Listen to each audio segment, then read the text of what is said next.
Indian government ने अगले 3 से 6 महीनों में एसएमआर के बिड्स इनवाइट करना शुरू कर दिए। तो ये एसएमआर के बिड्स क्या होते हैं? तो एसएमआर्स क्या होते हैं, सबसे पहले वो समझते हैं, इंपॉर्टेंट है ये। तो SMRs are small module reactors. तो अगर आप न्यूक्लियर पावर प्लांट्स को इमेजिन कर रहे हो तो आपको 3 से 4 बड़े बड़े स्ट्रक्चर्स दिखेंगे, जिसमें से टावर्स दिखेंगे, बहुत धुआं निकल रहा है और बहुत सुपर स्ट्रक्चर्स है ये, राइट। तो एसएमआर्स जो होते हैं वो एक न्यूक्लियर पावर प्लांट का एक छोटा वर्जन होता है, एक मॉड्यूलर वर्जन होता है। और गवर्नमेंट ऑफ इंडिया करीबन 20,000 करोड़ खर्च करने वाला है अगले 5 से 7 सालों में, so that by 2033 we get 5 SMRs और वी बिल्ड 5 एसएमआर्स। तो इतना स्ट्रेस क्यों डाला जा रहा है एसएमआर्स के ऊपर या फिर न्यूक्लियर एनर्जी के ऊपर?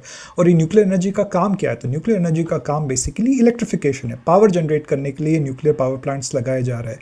तो इंडिया ने 2030 तक टारगेट लिया है कि 500 गीगावाट का रिन्यूएबल एनर्जी का टारगेट लिया है इंडियन गवर्नमेंट में, जिसमें आप सोलर है, विंड है, हाइड्रो पावर है। तो सोलर में बहुत सारे इन्वेस्टमेंट्स हो रहे, विंड में इन्वेस्टमेंट्स हो रहे, हाइड्रो पावर में ठीक ठाक इन्वेस्टमेंट्स हो रहे, बायोमास में बहुत रिसेंटली इन्वेस्टमेंट्स शुरू हो गए, एंड अब न्यूक्लियर एनर्जी या फिर न्यूक्लियर पावर प्लांट्स की भी बात हो रही है। तो ये जो पावर प्लांट्स का जो मैंडेट निकला है या फिर एसएमआर्स का जो मैंडेट निकला है, ये मैंडेट बहुत क्लियर है कि जो भी एसएमआर्स बनेंगे ये ग्लोबल कंपनीज भी आके इसके लिए बिड कर सकते हैं, बशर्ते they collaborate, they tie up with Indian private players, Indian companies. क्योंकि इंडियन कंपनीज, स्पेशली वो इंडियन कंपनीज जो ना न्यूक्लियर एनर्जी के वैल्यू चेन में काफ़ी वेल इंटीग्रेटेड है। मतलब वेल इंटीग्रेटेड का मतलब ये है कि पिछले 30 साल 40 साल से बाबा एटॉमिक रिसर्च के साथ या फिर एनपीसीआईएल जो nuclear power council of India उसके साथ काम कर रहे प्रोवन कंपनीज जो है। मतलब डिफेंस में कैसे आप देखते हो सर्टिफिकेशंस की ज़रूरत होती है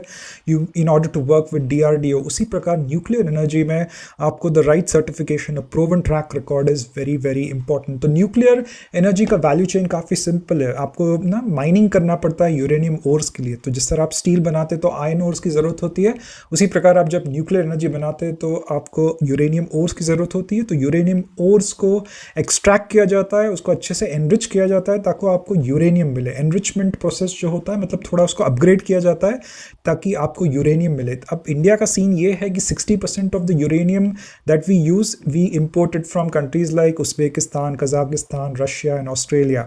इंडिया में कुछ 40% ही हम एक्सकवेट या माइन करते हैं। रीज़न ये है कि जो यूरेनियम मिलता है इंडिया में उसके बहुत लोअर ग्रेड का यूरेनियम मिलता है। उसके कॉन्सेंट्रेट्स जो होते हैं, यूरेनियम के कॉन्सेंट्रेट्स उस ओर में 0.2%, 0.5% होते हैं। बट जो ऑस्ट्रेलिया, रशिया से आता है वो 20%, 25% के कॉन्सेंट्रेट्स होते हैं। तो जो हायर ग्रेड यूरेनियम इस्तेमाल होता है वो न्यूक्लियर पावर्ड सबमरीन्स में इस्तेमाल होता है। या फिर आपको लेट्स से मार्स में ट्रैवल करना है या वीनस को ट्रैवल करना है तो आपको एक स्पेसशिप में एक बहुत high source, high density of energy चाहिए। तो आपको एक high grade uranium nuclear plant या पावर प्लांट तो नहीं, बट एक बैटरी लगानी पड़ेगी जिससे आप बहुत स्पेस में दूर तक ट्रैवल कर सको। तो न्यूक्लियर बॉम्ब बनाने के लिए आपको एक हायर ग्रेड यूरेनियम चाहिए। तो लोअर ग्रेड बेसिकली इलेक्ट्रिसिटी के लिए इस्तेमाल होता है, बट उसको निकालना और उसको माइन करना इतना महंगा होता है कि इंडियन गवर्नमेंट ने सोचा है या इंडियन गवर्नमेंट सोचती है कि उसको इंपोर्ट ही कर लिया जाए। बट अभी जो आत्मनिर्भरता या फिर इंडिपेंडेंस जो है वो चाहती है, इसलिए थोड़ा जो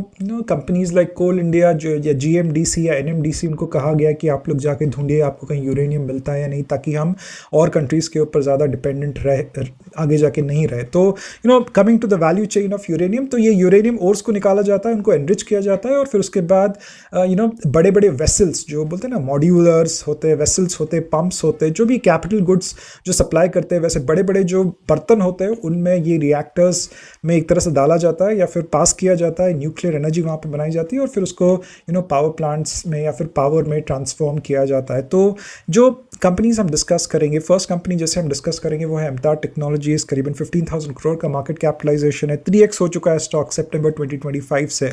तो ये कंपनी जो है ये मिशन क्रिटिकल इक्विपमेंट्स या फिर प्रिसिजन इंजीनियरिंग इक्विपमेंट्स, जो मॉड्यूल्स की मैं बात कर रहा था, वेसल्स की बात कर रहा था, पंप्स, ट्यूब्स की बात कर रहा था, जो ये एसएमआर्स में जाते हैं वो ये कंपनी बनाती है। तो अगर आप इसका लीडिंग इंडिकेटर ऑफ ग्रोथ देखोगे काफ़ी ज़बरदस्त है। करीबन 2,800 करोड़ का ऑर्डर बुक है इस कंपनी का, which is 4x of FY26 sales. Management ने गाइडेंस भी 50% year on year sales growth कर दिया है। अगर आप पिछले 3 साल, 5 साल, 10 साल का सेल्स ग्रोथ देखोगे तो 20%, 22% का सेल्स ग्रोथ है। काफ़ी प्रिडिक्टेबिलिटी दिख रही है सेल्स ग्रोथ में, बट प्रॉफिट ग्रोथ में बहुत सारे प्रॉब्लम्स है, राइट। तो प्रॉफिट ग्रोथ इस कंपनी का काफ़ी लंपी है। तो पिछले 3 साल का अगर आप प्रॉफिट ग्रोथ देखोगे तो -4% है, पिछले 5 साल का देखोगे तो सडनली 11% है, और पिछले 1 साल का देखोगे तो 52% है। तो प्रॉफिट ग्रोथ में बहुत लंपीनेस है, और ये प्रॉब्लम या ये इस कारण है क्योंकि ये कंपनी ऐसी है जो आपको लेट्स से डीआरडीओ से तो नहीं, चलो आपको एनपीसीआईएल या फिर बीएआरसी से प्रोजेक्ट मिला, आपने पूरा एक फैक्ट्री लगा दी, तो मैन्युफैक्चरिंग कंपनी लेस ये ज़्यादा को डेवलपमेंट करते हैं क्योंकि मार्जिन ऑफ एरर इस सेक्टर में काफ़ी कम है। तो एक गलती हो गई, आपको चेर्नोबिल जैसा इंसिडेंट मिल जाएगा, या फिर भोपाल गैस ट्रेजेडी जिस तरह हुआ था, तो आप गलती नहीं कर सकते, तो मार्जिन ऑफ एरर उसमें बहुत कम है। तो एक एक प्रोजेक्ट जो है, एक एक एसएमआर जो है 5 से 6 साल लेता है बनाने के लिए, तो काफ़ी ज़्यादा प्रोजेक्ट डिलेस होते हैं, तो आपको ऑपरेटिंग लेवरेज का कोई स्कोप नहीं मिलता है। आपने फैक्ट्री डाल दिया, उसका यूटिलाइजेशन 12% ही है, या फिर उसका यूटिलाइजेशन 25% है, 2 साल के बाद यूटिलाइजेशन 95% हिट होता है, तो उसमें ऑपरेटिंग प्रॉफिट मार्जिन्स ना ठुक जाते हैं। तो पिछले 10 साल के अगर आप ऑपरेटिंग प्रॉफिट मार्जिन्स देखोगे at one point of time, और they fluctuate right from 34% to -12%, तो इसमें बहुत लंपीनेस है। तो ऐसा हो सकता है कि अगर आप ये स्टॉक अभी ले ले या फिर अभी इन्वेस्ट कर दे, अगले 2 साल में भी कुछ ना हो, क्योंकि ऑपरेटिंग प्रॉफिट मार्जिन्स ठुक जाए और फिर स्टॉक प्राइस गिर जाए। तो एक सिक्लिकल बिजनेस मॉडल है, as that's what I wanted to say, एक बहुत सिक्लिकल बिजनेस मॉडल है। तो लीडिंग इंडिकेटर्स ऑफ ग्रोथ बहुत स्ट्रांग है, पर जब प्रॉफिटेबिलिटी की बात आती है तो इतना स्ट्रेंथ नहीं दिखता है बिजनेस मॉडल में, राइट।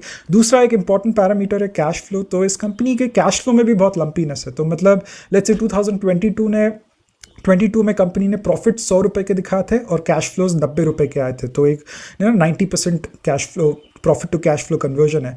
बट 2023 में प्रॉफिट्स दिखाए थे 100 रुपीज़ के और कैश फ्लोज आए थे सिर्फ 10 रुपये के, तो 10% का एक तरह से कन्वर्जन है। उसके बाद प्रॉफिट्स दिखाए थे 2024 में 100 रुपीज़ के, कैश फ्लोज आए थे 15 रुपये के, तो 15 रुपये का एक तरह से 15% का कन्वर्जन है।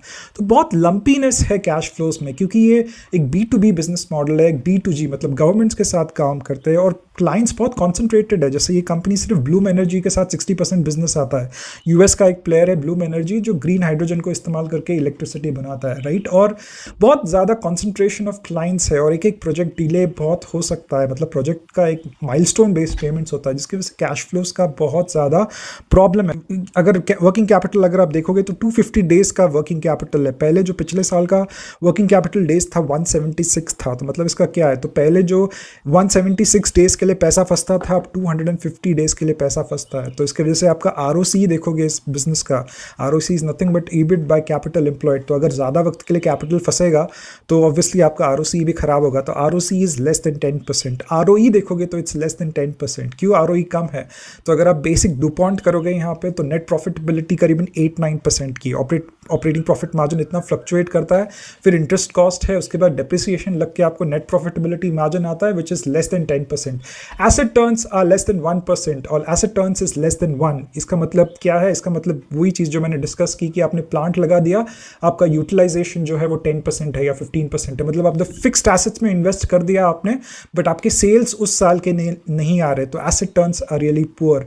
And third thing is leverage. तो कंपनी जब कैश कंपनी के बैलेंस शीट में या नहीं आता है, तो ऑब्वियसली कंपनी को डेट लेना पड़ता है, शॉर्ट टर्म डेट लेना पड़ता है, क्योंकि शॉर्ट टर्म डेट लेगी तो ही अपने एम्प्लॉयज़ को एक तरह से पैसे दे पाएगी या फिर रॉ मटेरियल्स खरीद पाएगी। रॉ मटेरियल्स से इसका समझ में आ रहा है, इन्वेंट्री डेज जो है बहुत ज़्यादा हायर होता है, क्योंकि जो रॉ मटेरियल्स लगते हैं ये सब जो मॉड्यूल्स और वेसल्स बनाने के लिए, उनको स्टैकअप करना पड़ता है। तो कंपनी का जो शॉर्ट टर्म डेट है बहुत ज़्यादा है। और रिस्क की अगर बात करें तो सबसे बड़ा रिस्क मुझे जो दिख रहा है वही P में दिख रहा है। तो कंपनी का जो P है वो 220 का है राइट नाउ, एंड अगर कुछ भी इसके डिलेज होते हैं या फिर कोई क्लाइंट जो है चर्न हो जाता है, क्लाइंट चर्न होने के बहुत कम चांसेस है, क्योंकि क्लाइंट्स जो होते हैं को डेवलप करते हैं अपने प्रोडक्ट्स को, तो वो तो कम होने के चांसेस है।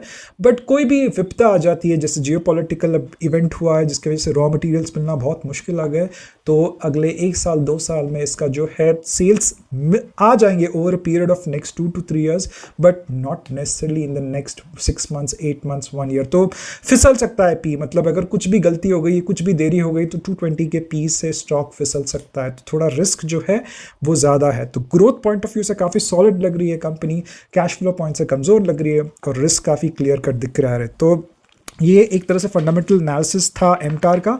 एक और कंपनी है वालचंद नगर इंडस्ट्रीज। तो ये कंपनी जो वेसल्स होते हैं, राइट, जो मॉड्यूल रिएक्टर्स की मैं बात कर रहा था, उसके जो वेसल्स होते हैं, सबसे इंपॉर्टेंट कंपोनेंट जो होता है वो बनाती है। और ये कंपनी काफ़ी एक स्मॉल कैप कंपनी है। 1300 करोड़ का मार्केट कैपिटलाइजेशन है। इसका ऑर्डर बुक जो है वो करीबन 670 करोड़ का है, तो which is 3x FY26 sales. तो काफ़ी स्ट्रॉन्ग ऑर्डर बुक है। और ये कंपनी एक टर्न अराउंड कंपनी है। इसके अगर आप सेल्स ग्रोथ देखोगे, प्रॉफिट ग्रोथ देखोगे, ROE देखोगे, ROC देखोगे, सब नेगेटिव में, ऑपरेटिंग प्रॉफिट मार्जिन भी नेगेटिव में। बहुत रिसेंटली ये कंपनी को प्रॉफिटेबिलिटी मिली है, and it is because of Shanti bill, और इट्स बिकॉज ऑफ ये जो गवर्नमेंट ने न्यूक्लियर एनर्जी के ऊपर जो अपना ना पुश दिया है, उसकी वजह से इसको प्रॉफिटेबिलिटी। तो अगर किसी को टर्न अराउंड खेलना है, इसका पी भी काफ़ी सस्ता है, 34 का पी है। तो ये एक कंपनी देख सकते हैं।